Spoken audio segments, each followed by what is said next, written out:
I earn 155,000 a month, but I'm broke, or I'm always broke. Please help me. That was a text that I was sent by a client who used this number of mine. This is my number actually.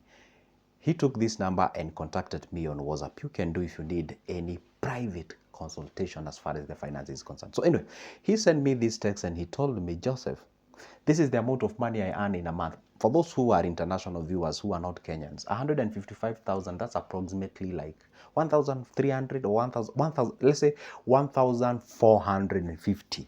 $1,450. Honestly speaking, if you're watching this from America or those first world countries, that is not much for sure.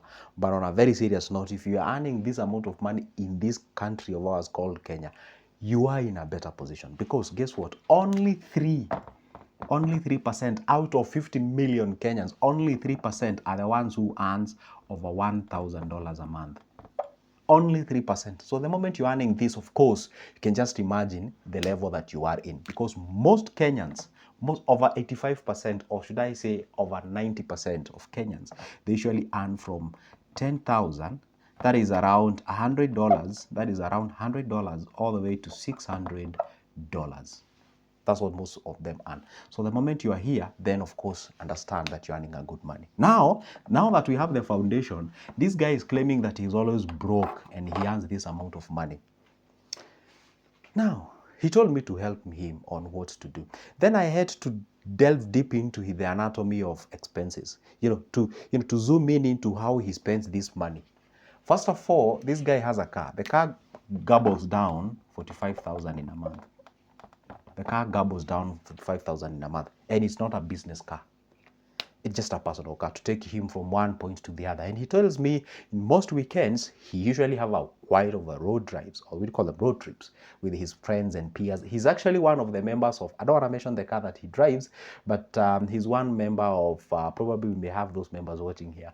He's one of, you usually have, if you have a Honda something, then you have that group. If in Kenya we usually have that kind of an arrangement. If you have Mercedes, then there is a group of Mercedes. Usually take your ferrol, you go for a road trip. If you own, let's say, a Toyota something, like we usually have, I don't know whether you guys you have that in your country. We usually have that, and this, they're all over the social media. Now the guy is a member of that. Yeah, of course you don't pay anything. It's just you meeting up early in the morning, say on Saturday, then you go for a road trip. That's why the guy consumes that amount of. But the car is paid cash. The car doesn't have any loan. This is basically the services and fueling. So that goes there. The guy lives in a house that is worth 35,000 per month. It's a 3-bedroom. The guy in a month says he consumes around 30,000. I remember these figures very well. And then the guy also said that, hey, you know what, like almost 20,000. He said, let's talk with 15,000 goes to the black tax. This is the money that you send to your family members, or so and so. Hey, you know what? Help me this and this and that. Hey, no. And of course, this guy, of course, there is some cash about eating. This is the utility things, water, electricity. There are these issues of Wi-Fi probably in your home, buying clothing. There are this money and whatever. Let's say you set aside something like 30,000. That was he said. And then some other miscellaneous expenses that comes in there.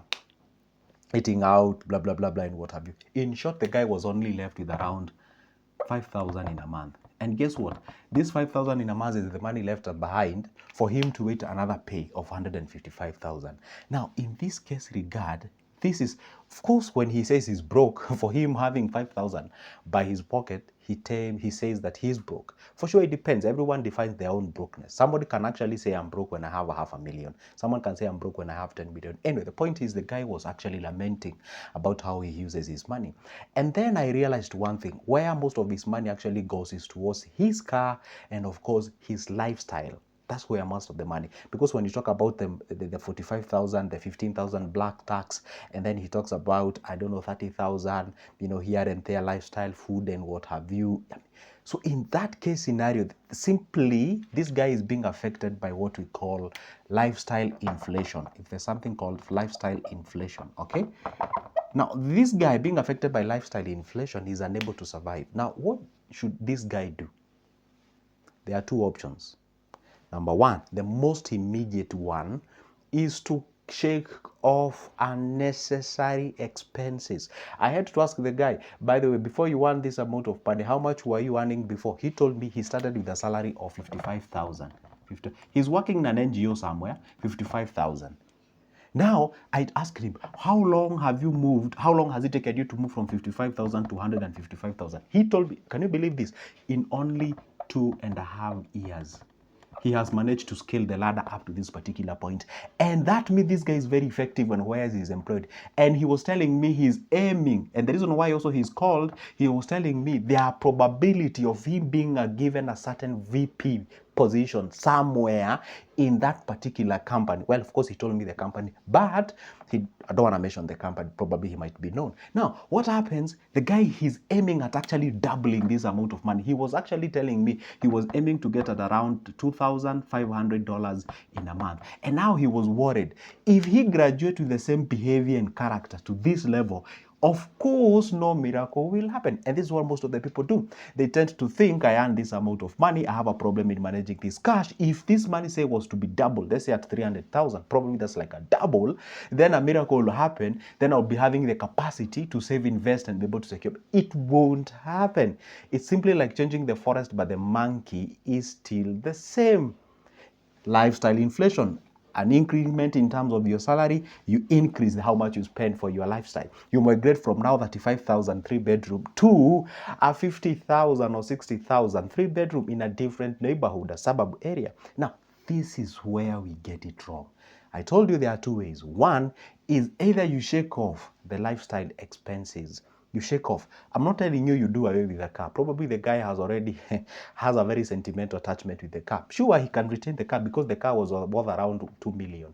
So 2 million cash should probably go at a max of 20,000, 25,000. So this dude can actually save a half of this amount of money on fueling if he can be able to avoid those unnecessary trips. Because okay, he already shot himself on the foot by virtue of him having a car, yet he's not in a position to do that. But he told me the car is needed because the NGO is located a bit interior. So he uses a lot of money. So we did the mathematics and realized the car is important in his case.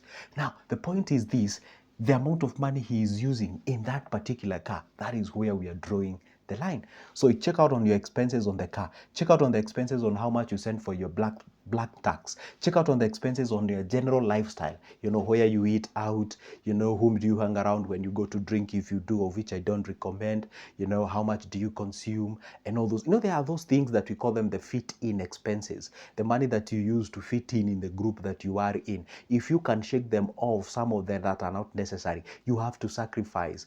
I told him, don't think that you're earning a lot of money in this case regard. Make sure that you sacrifice as much as you can so that you can actually realize if this money is coming in. So I told him, if you can actually secure this amount of money in a month, and this is the deal that we struck with him.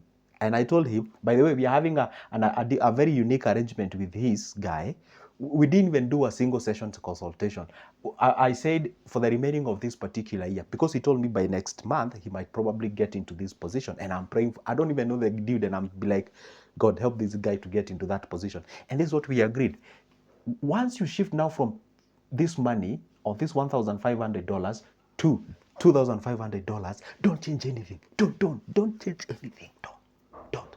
Just assume nothing has happened, because probably this money will double of 150,000 or probably 140,000 will come in, isn't it? Now, this is what I told the guy.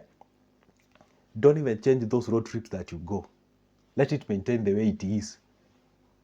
And then there is a whole increment of 150,000 on top of you. Then be saving the entire chunk of cash. Don't migrate from where you live. Don't change anything. Don't increase anything. Don't even let your family understand that you have been increased. Just tell them you have been given a VP position and no money has been added there. You're actually on a probation for the next 3 years. And then, sure, it is lying, which is not okay, but do that for the next 3 years and see what will happen. This is what we did. The money that will actually increase from 155,000 all the way to 2,500, I told him, do this. Dollars, that is. Do this. If it's 140,000 that has been increased, just open, let's even say a money market fund, a simple account. Let's say this guy who knows nothing about investment. Let's say he starts with the baby steps.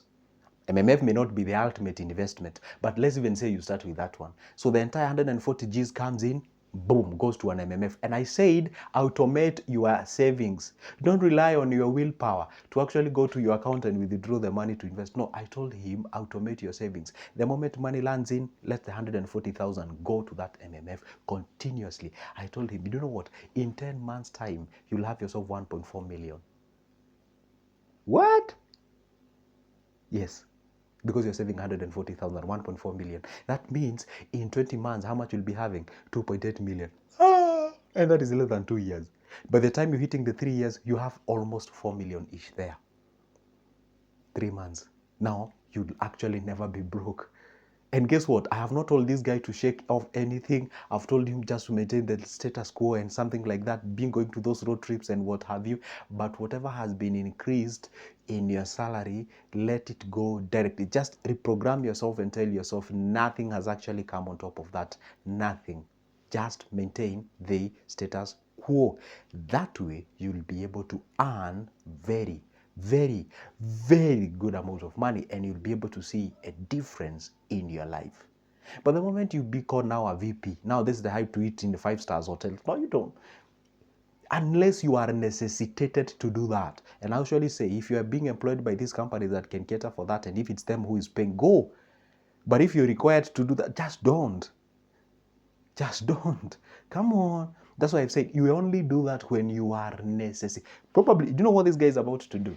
When the moment you get this and you're called VP, you know, this accolades that you're given, it kind of intoxicates your mind. And then you start changing the car. Because probably the guy might actually take a little bit of a bigger car. You know, he's been hanging around with VPs and what have you. Let the status quo remain. Just make sure that you do repair very nice services to your car and it's nice, and then maintain the status quo. Sure, I know you may feel like you're a little bit less, or you can get a big car, but make sure the same amount of money remains. You have two options. You maintain the car, maintain the road trips, or you can decide, get a big car, but let it not go beyond that amount of money as far as the fuel consumption and services are concerned per month. That way, it means now you're actually progressing. That is the only way that you'll actually see a difference in your life. Probably you're watching this and you earn this kind of money and still struggling. Come on, guys. Please don't get yourself in this mess and struggles. This is Good Joseph. As always, I try the best as I can to come and share these videos. And you know what? Probably you can earn something out of it. Say, this is Good Joseph in case you need my service. That is my number. Shoot me a call or a text. Let's talk business. For now, it's a goodbye and see you in the next one. Oh, by the way, don't forget, my book on financial literacy is ready. You can get that copy. Shoot me or text on this number. Let's go to the next one.